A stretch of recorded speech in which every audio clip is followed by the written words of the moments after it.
Very much, Mike. Our next speaker, Mike Goddard, who has a joint position at the Victorian Department of Primary Industries and the University of Melbourne, has a much harder task because he can't put animals in a greenhouse and have 1,000 of them managed by a robot like Mark can. So, particularly when it comes to things and opportunities to increase productivity on pasture-based livestock, I think it's fair to say that Mike's challenge is perhaps a little more complex than Mark's for a number of reasons. So please welcome Mike Goddard.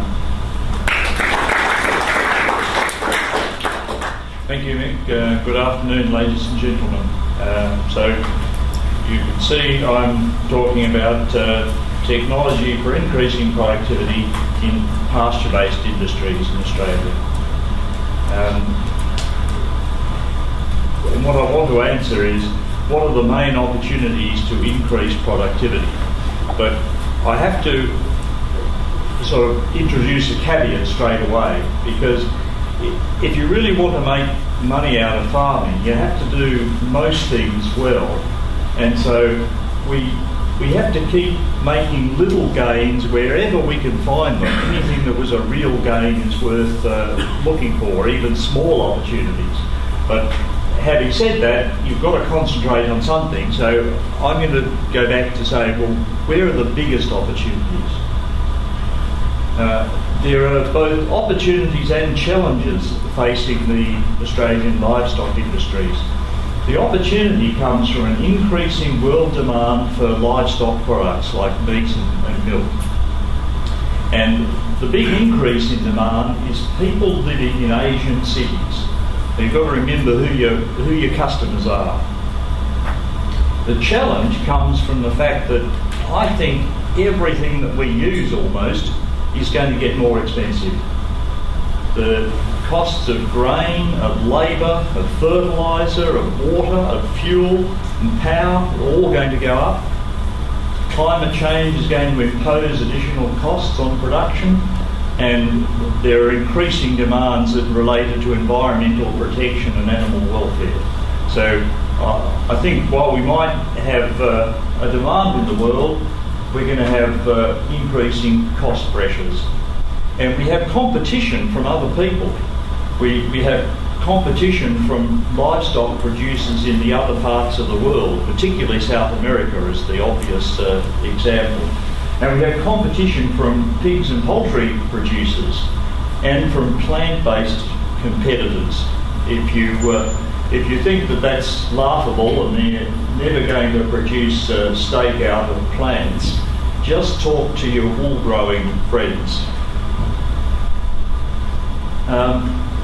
What do we need then to stay competitive? Well, I'm just going to accept John's figure of 2% per annum.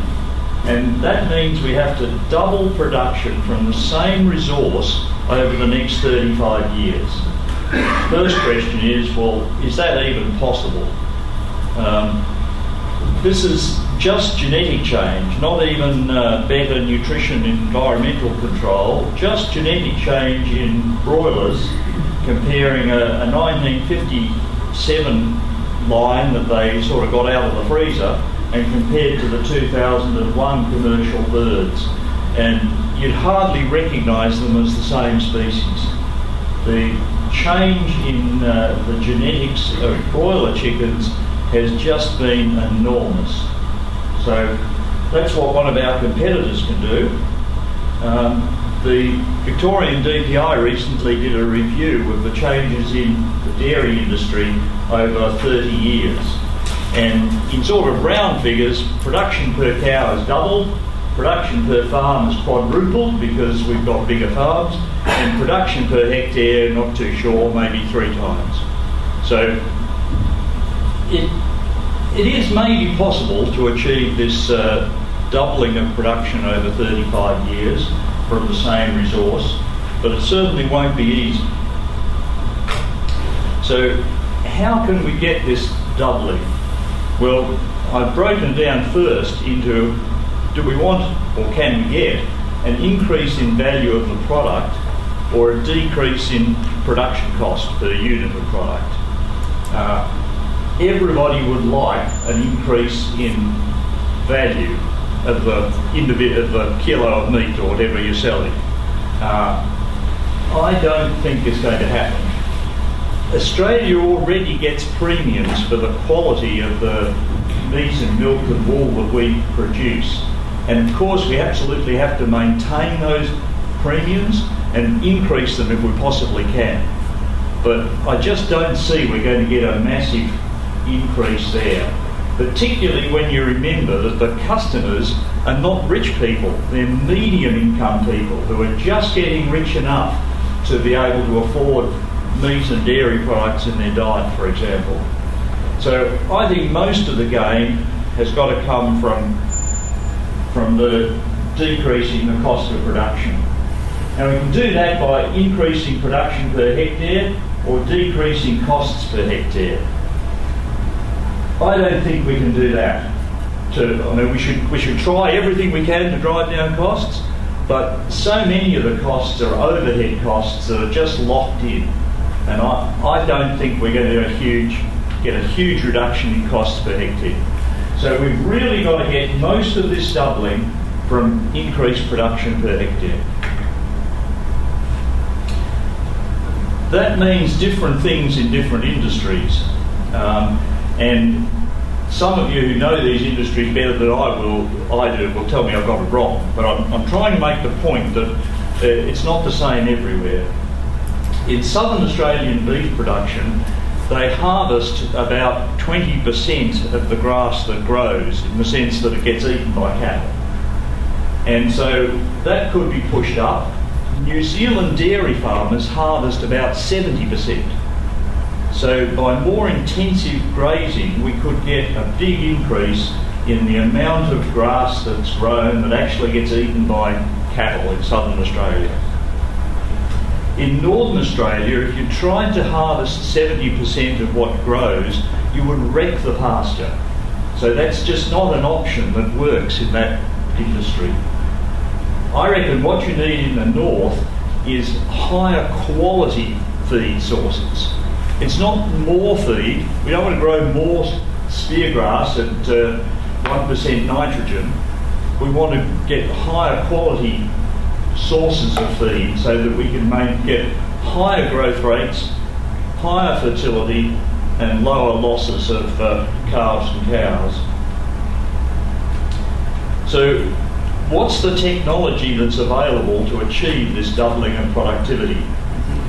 Well, I'll say again my caveat. I think steady progress in all sorts of areas need to be continued, because they'll all yield little gains along the way. But the new opportunities are in genomics and in IT, communications, and the mechanisation, the robotics that goes with that. This is the cost of genome sequencing, dropping from 2003 to 2010. If you expand it a bit on either side of that, the cost of genome sequencing has become 1 million times cheaper than it used to be.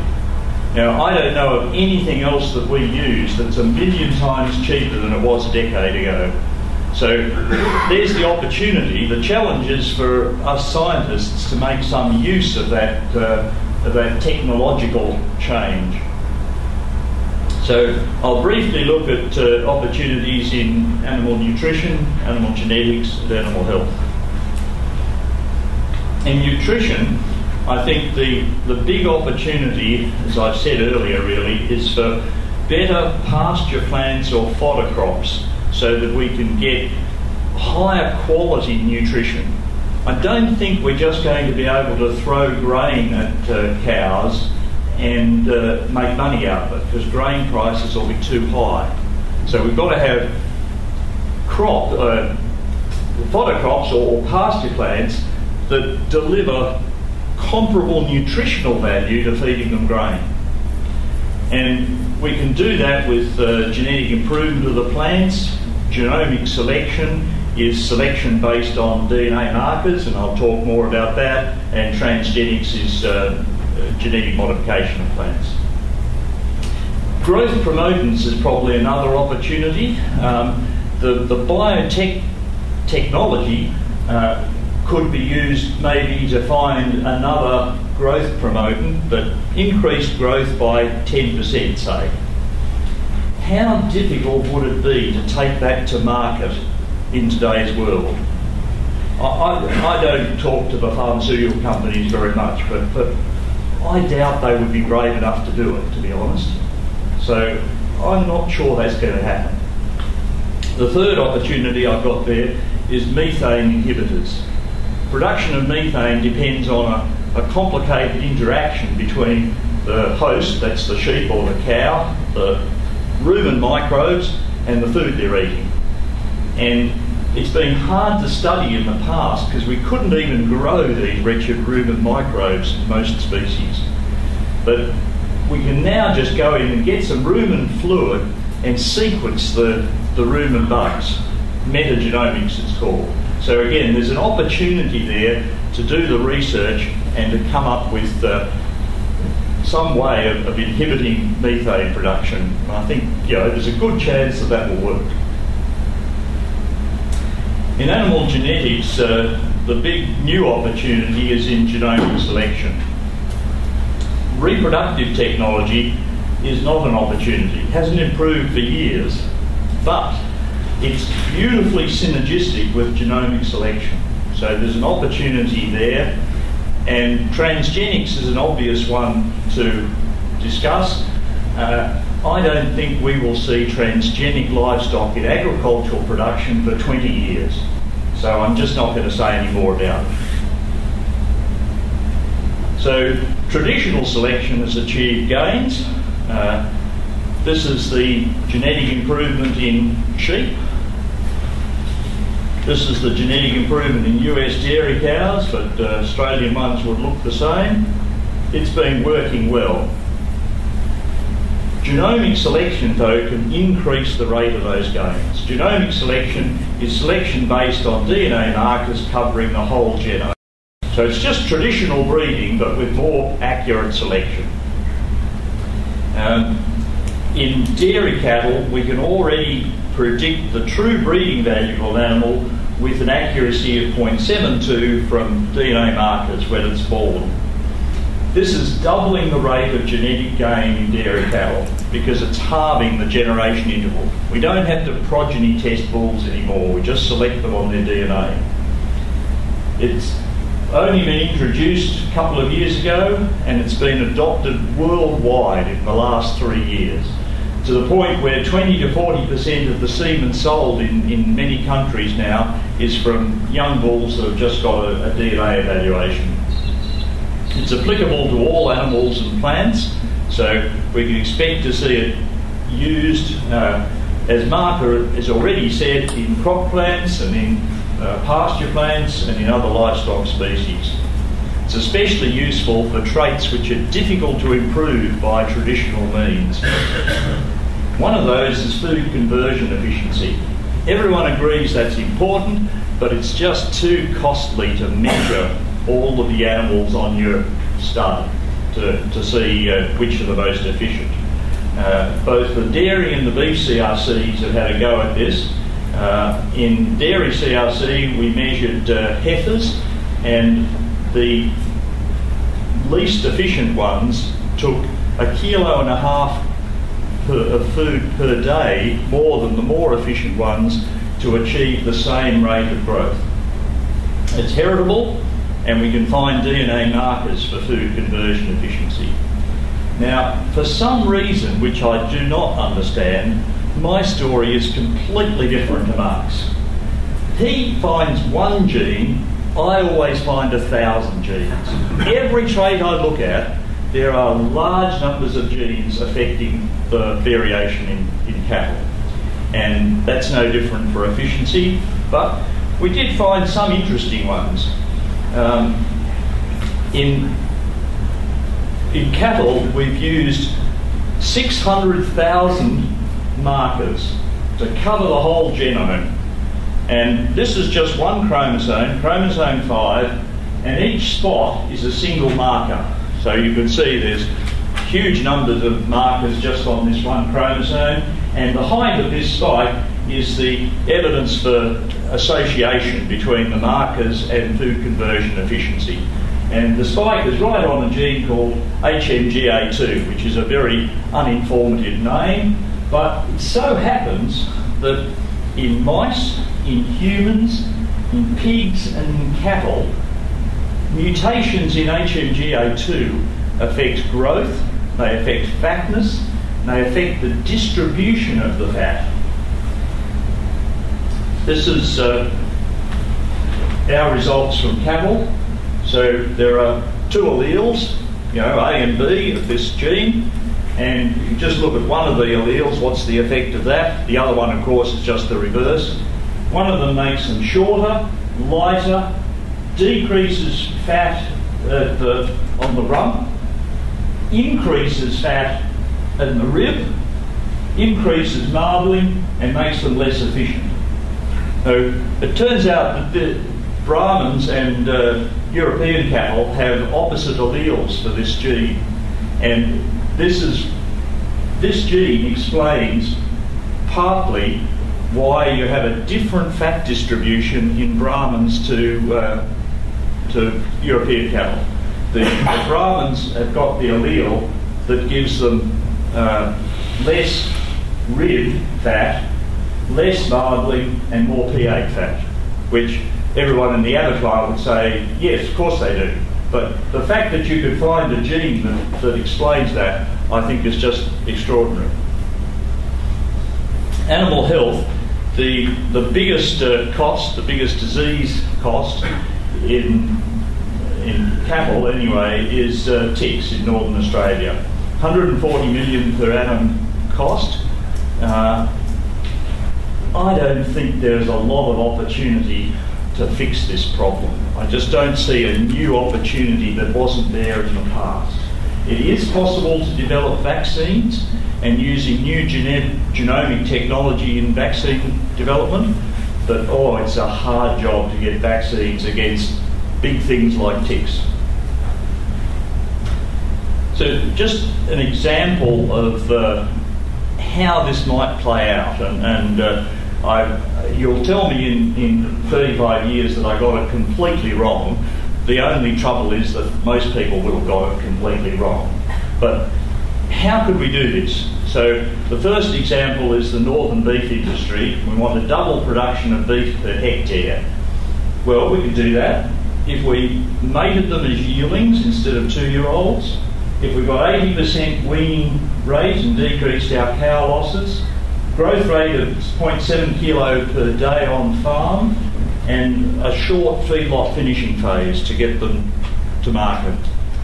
To do that, I reckon we need a package of new technology so that it would be attractive for northern producers to adopt quite radical ideas expressed up here. One thing you could have is a crossbreeding system with a small, hardy dam breed and a sire breed with high growth, high meat yield and high meat quality. In order to achieve all this, you need genetic improvement in the cattle, and you need a new feed source that's got high quality, pastures or fodder crops or something. What about in the southern dairy industry? Virtually have to double production per cow from 6,000 litres it is currently to 12,000. Plenty of herds in America get 12,000 litres, so it's possible. We'd have to halve the labour per cow, and we probably could only do that with robotic milking, I think. So again, we need very high quality, nutritious pastures and genetically better cows to take advantage of that, and robotic milking. So conclusions, we need to double production from the same resource in 35 years, mainly through increased production per hectare. We need to exploit any opportunity when it comes along, but the biggest technological opportunities are in genomics and information technology, communications and robotics. And we'll use them for better pastures and fodder crops, better cattle and sheep, decreased labour and more precise management. Thank you.